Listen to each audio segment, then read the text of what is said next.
नमस्कार, मैं आशा विक आप सबका तहे दिल से स्वागत करती हूँ। दिल की कलम से एहसासों की इस कड़ी में मैं आपको सुना रही हूँ गांव की एक चुलबुली नटखट मगर बहुत साहसी लड़की की कहानी, जिसके शौक ने गांव पर आई समस्या का समाधान तो किया ही किया, साथ ही साथ उस गांव में एक नई सोच का जन्म भी हुआ।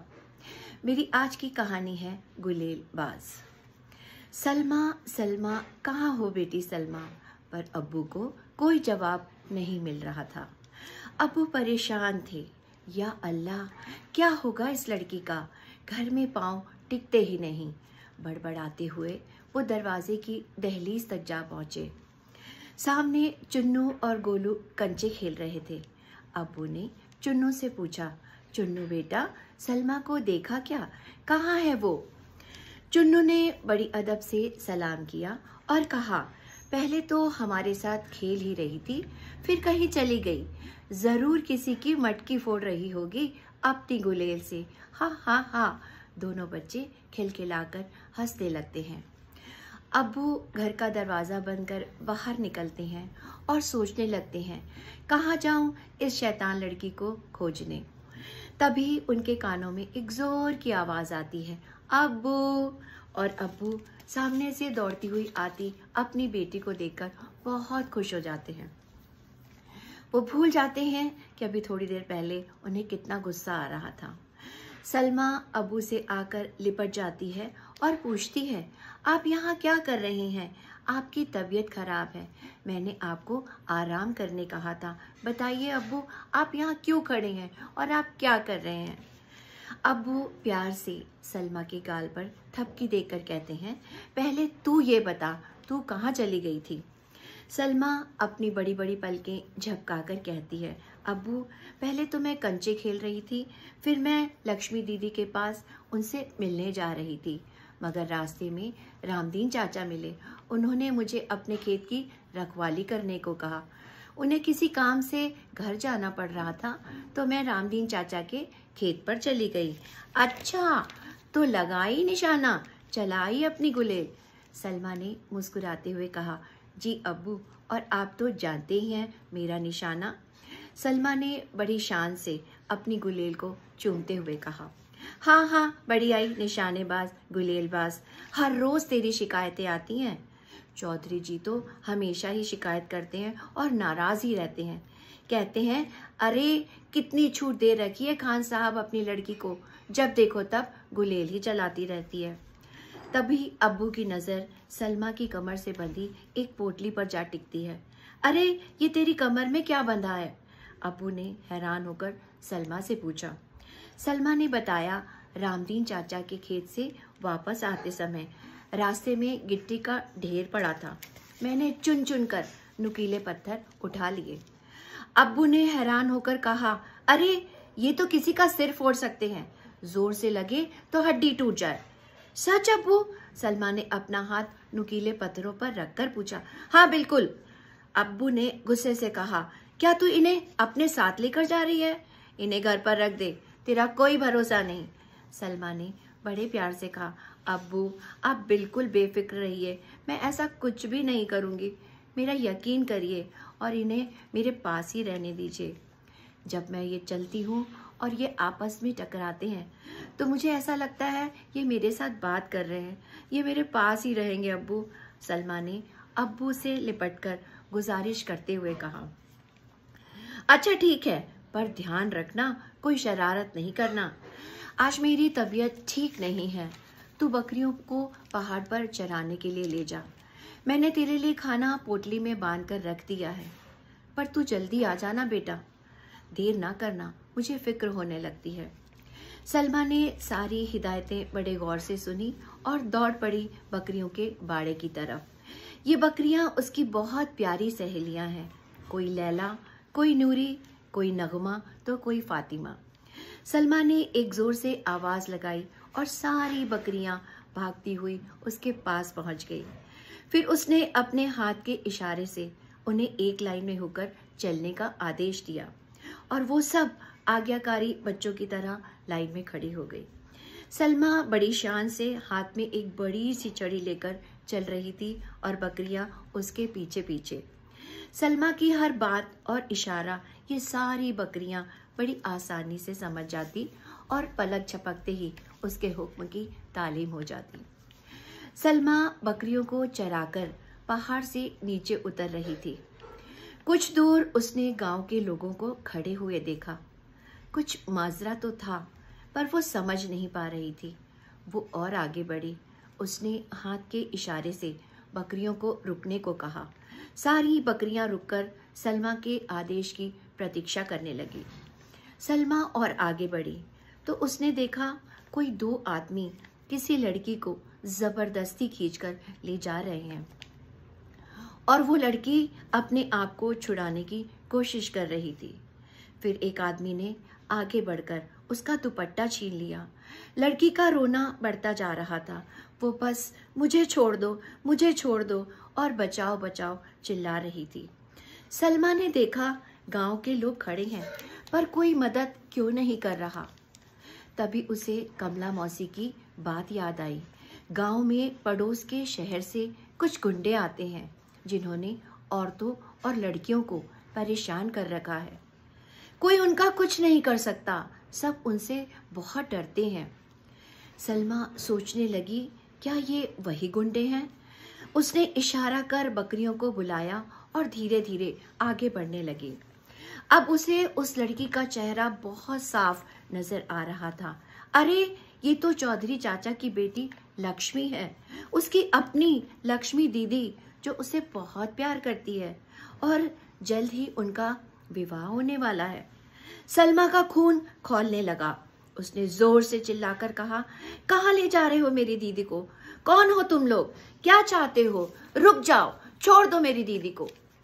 लक्ष्मी ने सलमा की आवाज सुनी और रोकर कहा, मुझे बचाओ सलमा, मुझे बचा लो। लक्ष्मी रोती जा रही थी। छोड़ दो मेरी दीदी को, छोड़ दो मेरी दीदी को। चिल्लाते हुए वो दौड़कर आई और उन गुंडों से लक्ष्मी को छुड़ाने की कोशिश करने लगी। एक गुंडे ने सलमा का हाथ पकड़कर गोल घुमाया और धक्का दे दिया। वो दूर जा गिरी। माथे से खून बहने लगा। उस गुंडे आदमी ने हंसते हुए कहा, ये कल की छोकरी हमसे बराबरी करने आई है, तू रोकेगी हमको? हा हा हा। और वो दांत निकालकर हंसने लगा। सलमा जमीन से उठकर खड़ी हो गई। माथे से बहते हुए खून को हाथ से पोंछकर उसने एक बार फिर कहा, छोड़ दो मेरी दीदी को। और वो फिर दौड़कर उस गुंडे के पैरों से लिपट गई जो लक्ष्मी को जबरदस्ती घसीटते हुए ले जा रहा था। उसने जोर से पैर को झटका देकर सलमा को अलग करके उसके गाल पर जोर का थप्पड़ मारा और आगे बढ़ने लगा। उसके जोर के थप्पड़ से सलमा जमीन पर गिर गई। उसकी आंखों में आंसू थे। वो गुंडा उसके सामने उसकी लक्ष्मी दीदी को घसीटते हुए ले जा रहा था। उसने मुड़कर गांव वालों की तरफ देखा। वो बेबस खड़े तमाशा देख रहे थे। सलमा ने सोचा, काश अब्बू होते तो जरूर उसकी मदद करते। अब्बू की याद आते ही सलमा को अब्बू की बात याद आई और उसका हाथ जेब में रखे नुकीले पत्थरों पर गया। एक चमक सलमा की आंखों में कौंधी और वो दौड़कर दूर हो गई। उसको दौड़ता देख वो गुंडे खिलखिलाकर हंसने लगे। बड़ी आई थी झांसी की रानी बनने, हा हा हा। अब एक गुंडे ने दूसरे से कहा, मैं आगे बढ़कर कार का दरवाजा खोलता हूँ, तुम इसको लेकर आगे बढ़ो। सलमा फिर जोर से चिल्लाई, छोड़ दो मेरी दीदी को, छोड़ दो मेरी दीदी को, वरना। गुंडे ने लक्ष्मी को घसीटते हुए हाथ नचाकर कहा, वरना क्या, तू लड़ाई करेगी हमारे साथ? हा हा हा। और वो आगे खड़ी कार की तरफ बढ़ने लगा। सलमा ने फिर चेतावनी दी, छोड़ दो मेरी दीदी का हाथ, छोड़ दो।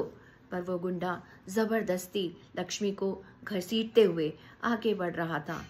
तभी सलमा ने अपनी गुलेल से निशाना साधा। सनसनाता हुआ नुकीला पत्थर उसके हाथ की कोहनी में लगा। वो दर्द से चीखा। लक्ष्मी पर उसके हाथ की पकड़ छूट चुकी थी। वो अपने दूसरे हाथ से कोहनी से उठने वाले दर्द और खून को देखकर हैरान था। वो कुछ समझता सनसनाता हुआ अगला नुकीला पत्थर उसके घुटने और माथे पर लगा। अब उसके मुंह से चीखें निकल रही थी। वो लड़खड़ाकर गिरा। कार वाला गुंडा कुछ समझ पाता सलमा ने उसके दोनों घुटनों पर आक्रामक वार किए। दनादन नुकीले पत्थरों की बौछार हो रही थी। वो भागना चाहते थे पर खड़े नहीं हो पा रहे थे। सलमा ने जोर से चिल्लाकर बकरियों को घेरा बनाने को कहा। वो सींग उठाए उस तरफ दौड़ पड़ी। लक्ष्मी दौड़कर सलमा के पास आ गई। गांव वाले जो अब तक मूक दर्शक बने थे, वो सलमा के इस साहस को देखकर आगे बढ़े। दोनों गुंडों को पकड़ लिया गया। गांव वालों ने उन्हें मार मार कर अधमरा कर दिया। वो गिड़गिड़ाकर जान की भीख मांग रहे थे। सलमा ने गुस्से से कहा, अब दोबारा इस गांव की तरफ देखने और कदम रखने की कोशिश की तो अपने पैरों पर चलने लायक नहीं रहोगे। दोनों गुंडे हाथ जोड़े सिर झुकाए खड़े थे। नुकीले पत्थरों ने उन्हें बुरी तरह घायल कर दिया था। गांव वालों ने सलमा को गोद में उठा लिया और सब पहले चौधरी जी के घर की तरफ पहुंचे। सारी बातें सुनकर चौधरी जी ने सलमा को गले लगा लिया और कहा, हम सब सलमा के साथ सलमा के घर जाएंगे। शाम होने लगी थी। सलमा अभी तक वापस नहीं आई थी। अब्बू बहुत बेचैन थे। वो इंतजार कर रहे थे। दरवाजा बंद करके बाहर निकले कि सलमा को ढूंढने जाता हूँ। गली के मोड़ से गांव वाले झुंड बनाकर उनकी तरफ आगे ही बढ़ रहे थे। सलमा के साथ चौधरी जी भी थे। तेज तेज कदमों से वो उनकी तरफ आ रहे थे। अब्बू का दिल बैठता जा रहा था। पता नहीं आज इस लड़की ने क्या गुल खिला दिया है जो गांव के सब लोग एक साथ आ रहे हैं। पास पहुंचकर गांव के सरपंच चौधरी जी ने हाथ जोड़कर कहा, मैं हमेशा सलमा की शिकायत करता था, पर आज उसके कारण ही मेरी बेटी और इस गांव की इज्जत नीलाम होने से बच गई है। और उन्होंने एक सांस में सारी घटना बयान कर दी। चौधरी जी की आंखों में आंसू थे। हाथ जोड़कर कहा, मुझे माफ कर दीजिए, मैं बहुत शर्मिंदा हूँ। सलमा की तारीफ सुनकर अब्बू का सीना गर्व से चौड़ा हो गया। उन्होंने चौधरी जी को गले लगाते हुए कहा, मैं आपको माफ तो कर सकता हूँ, पर मेरी एक शर्त है। शर्त? कैसी शर्त? चौधरी जी ने हैरान होकर पूछा। अब्बू ने कहना शुरू किया, मैं चाहता हूँ हमारे गांव की सब बच्चियों और महिलाओं को उनकी खुद की सुरक्षा करने के वो सब गुण और हुनर सिखाए जाएं, फिर वो लठ चलाना हो या कुश्ती के दांव पेच। चौधरी जी ने खुशी से हामी भर दी और कहा, गुलेल चलाना तो हमारी बिटिया सलमा ही सबको सिखाएगी। चौधरी जी ने एक बार फिर प्यार से सलमा को गले लगा लिया। तालियों की गड़गड़ाहट पूरे गांव में गूंज रही थी। सब बहुत खुश थे। आज एक नई सोच का जन्म जो हो चुका था। बहुत जल्द आपसे फिर मुलाकात होगी। तब तक के लिए नमस्कार।